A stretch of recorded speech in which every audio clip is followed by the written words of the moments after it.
이제 남은 그림들을 간단히 살펴볼까요? 먼저 보라님이 받으신 그림입니다. 제목은 재물단지 부처님께 드리는 이라고 하셨어요. 눈, 코, 입도 보여요. 음식이 안에 있는 것 같기도 해요. 여러 방향에서 다양하게 그려진 이 그림. 보라님이 받으셨을 때 부처님께 드리는 재물단지라는 이름이 떠올랐다고 하네요. 신기하다. 이렇게 간단히 볼까요? 그럼 다음 그림으로 넘어가 볼까요? 이번에는 주황 선생님이 받은 그림입니다. 제목은 지구를 지켜요. 초록색이 정말 많죠? 진하기도 하고 넓게 퍼져 있어요. 많은 분들이 웃음을 지으셨는데요. 어떤 느낌이셨을까요? 제가 그 오렌지인데요. 진짜 손이 가는 대로 아무렇게나 막 그렸어요. 그런데 돌아온 그림을 보니까 전체가 우주 같고, 지구는 아주 구석에 있지만, 그래 정말 지구는 우주의 아주 작은 부분이지. 그 옆에 하트도 있고 아이도 있어서 그래. 우리가 지구를 지키는 것에 온 힘을 다해야 돼. 라는 마음으로 제목을 지었어요. 정말 인상적인 해석이네요. 다들 내가 저 그림 어디에 손을 댔었는데 하며 바라보시는 모습도 흥미로웠습니다. 이렇게 간단히 보고 내려놓는 것도 상세히 볼 때와는 또 다른 느낌이 드네요. 다음은 빨강님이 받으신 그림입니다. 제목은 여행. 이 그림은 마치 한 사람이 쭉 그린 것처럼 흐름이 이어지는 느낌이에요. 저는 궁금한 게 저는 초록색 부분이 없었을 때 받아가지고 얼굴도 손도 없었을 때였는데 어떻게 저렇게 그려졌는지 궁금해요. 주황색 두 줄은 무엇인지 궁금해요. 주황으로 제가 그렸는데요. 얘가 가방은 메고 있는데 끈이 없는 거예요. 그래서 그려줬어요. 이렇게 라인이 목 라인 같더라고요. 핑크님은 또 어떻게 그리셨는지 궁금하네요. 그건 목라인 같아서 다리를 그리고 했어요. 처음엔 다리와 팔 같은 것만 있었는데 녹색에서 갑자기 얼굴과 손이 정확히 생겨났네요. 밑에 지구 같아요. 한국이 있어요. 한반도. 이거 누구예요? 저요? 하하. 빨강님은 이 그림을 받았을 때 어떤 느낌이셨어요? 받았을 때 제가 요새 여행 가고 싶은 생각이 많아가지고요. 그래서 여행이라고 지었어요. 어떻게 알았지? 신기하다. 이렇게 온전해 보이는 그림이 있는가 하면 이쪽에 보시면 핑크님이 받은 그림은 약간 다르게 다가옵니다. 제목은 하늘을 날고 있는 나. 제목이 정말 인상적이죠. 어떠셨어요, 핑크님? 하늘을 날고 있는 이라고 한 다음에 다른 무언가를 붙여야지 했는데 다시 보니까 나라는 단어가 떠올랐어요. 이 그림은 참 우여곡절이 많아 보이네요. 자세히 보면 사람 얼굴처럼 보이기도 하고 닭벼슬처럼도 느껴지는 부분도 있고요. 이건 정말 정체를 알 수가 없었어요.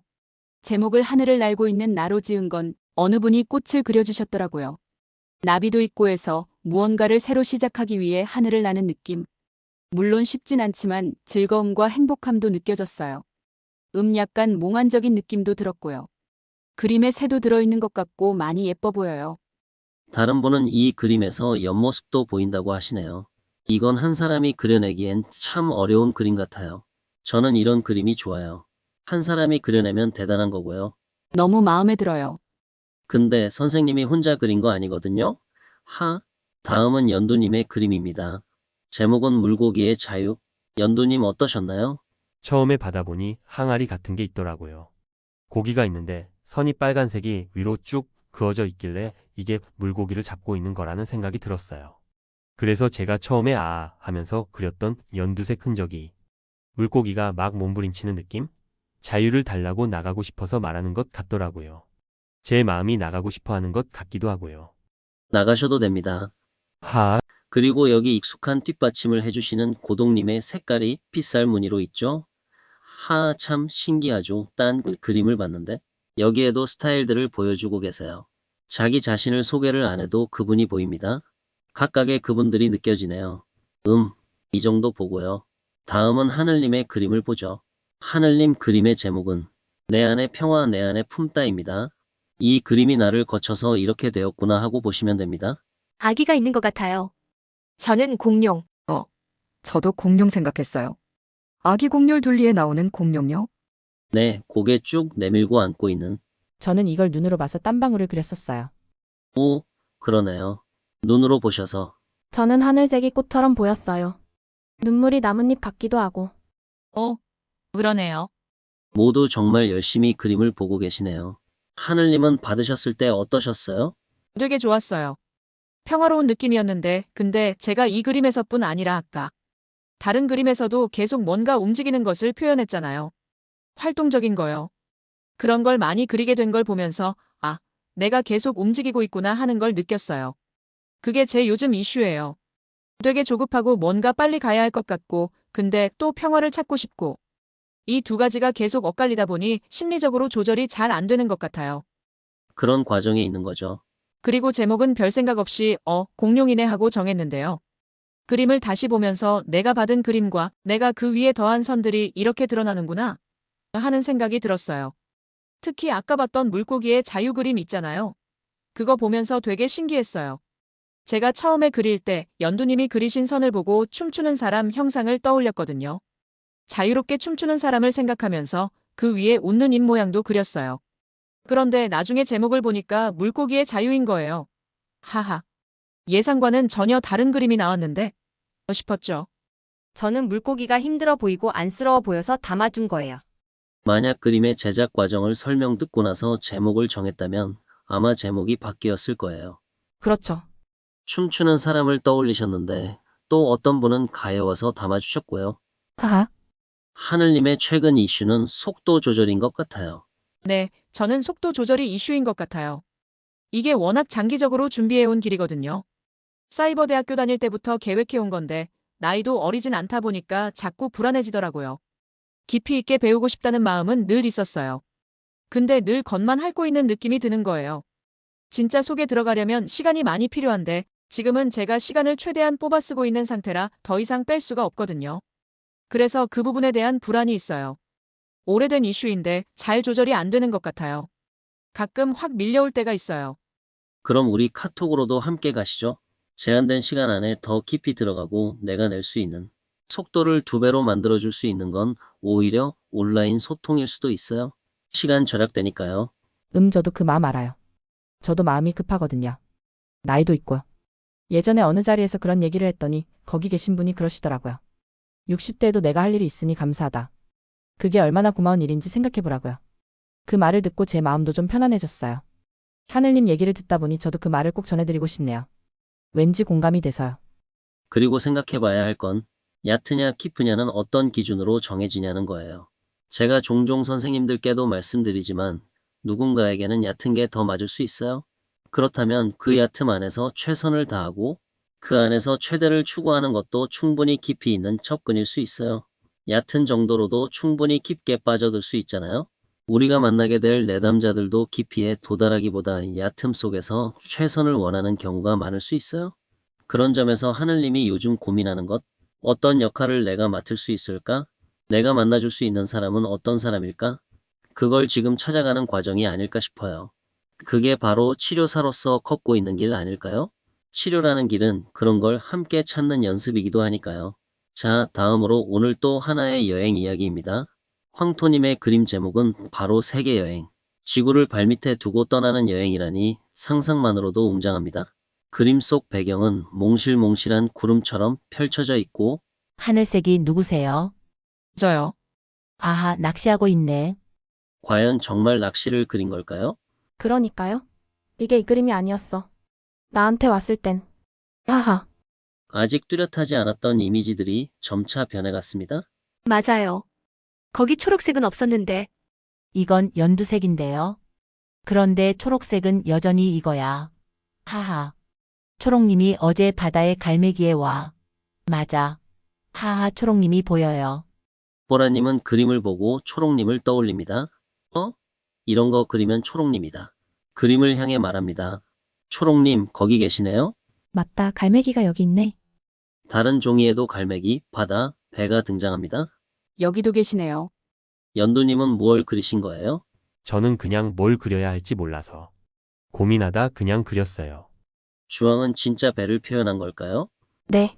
종종 그린 의도와 완성된 이미지가 어쩌다 이렇게 됐지? 싶을 때가 많습니다. 하하.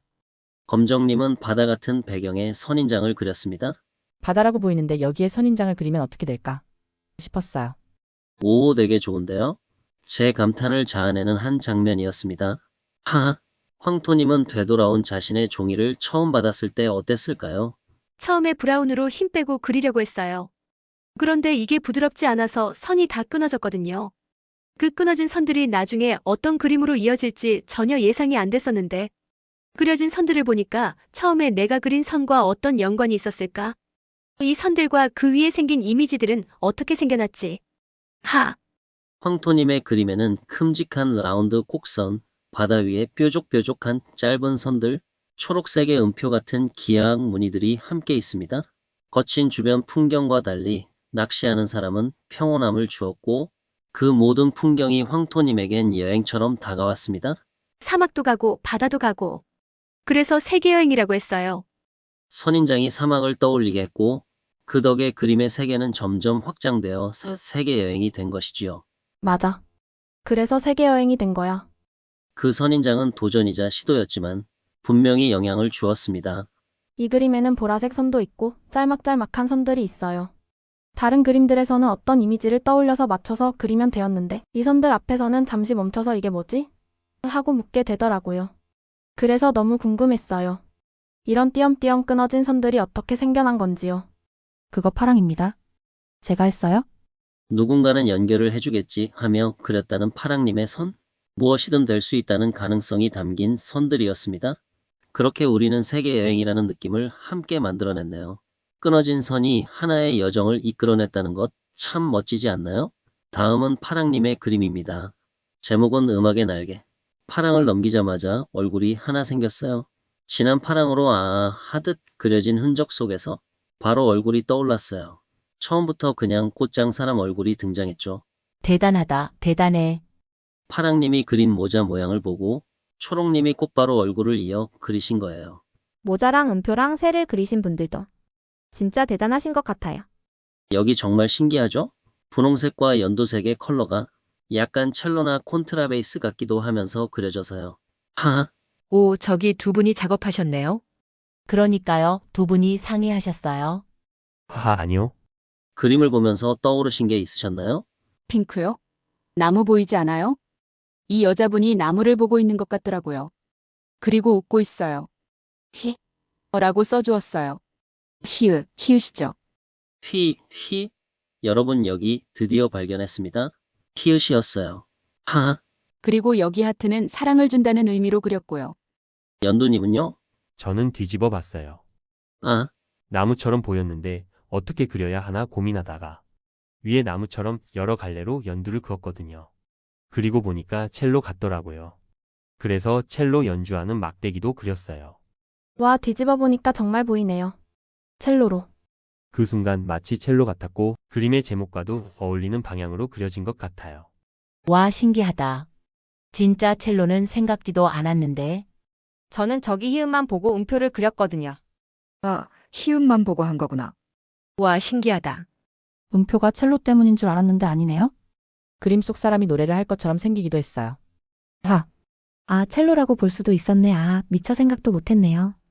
아, 그런데 이 얼굴이 파랑님하고 좀 닮으셨어요. 그림이 미소를 띠고 있어서 너무 기분이 좋았어요? 맞아요. 파랑님이 그림 받고 너무 행복해 하셨어요. 처음부터 흔적이 모자로 보여서 얼굴이 그려졌고 새도 그려지고 날개며 몸통이며 히읗이며 나무나 첼로며 음표며 모두가 합쳐져 음악의 날개가 되었네요. 마지막으로 소개할 그림은 초록님의 작품 바닷가에서입니다. 사실 제목을 듣지 않아도 모두가 이미 짐작했죠.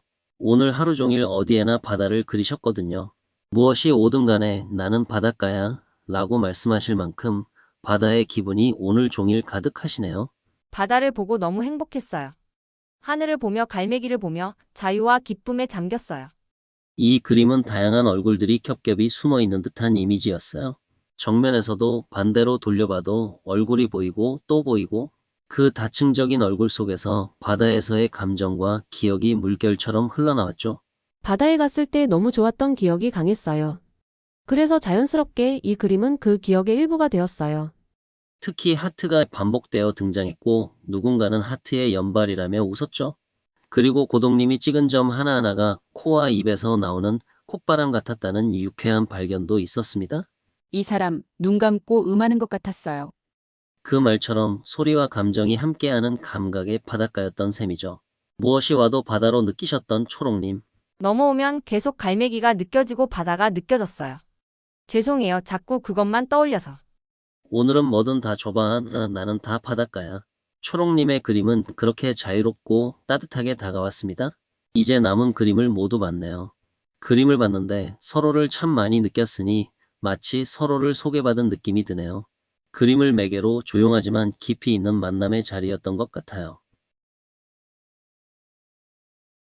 모든 그림을 바라봤던 그 체험을 현상학적 시로 표현해 봅니다. 제목 우리가 만든 하나씩 돌아온 그림 속에서 나는 내가 아니었고 너는 내가 아니었다. 우연처럼 시작한 선 하나가 어느새 누군가의 내면을 밝혔고 낯선 색채는 결국 나의 마음 한켠을 건드렸다. 누군가 그은 곡선이 내 이야기로 다시 피어나는 동안 우리는 서로의 손끝에서 조금씩 겹쳐졌다. 이 그림은 누구의 것일까? 이제는 누구도 모른다. 그러나 모두가 안다. 그것이 바로 우리가 함께 만든 하나의 마음이었다는 것을.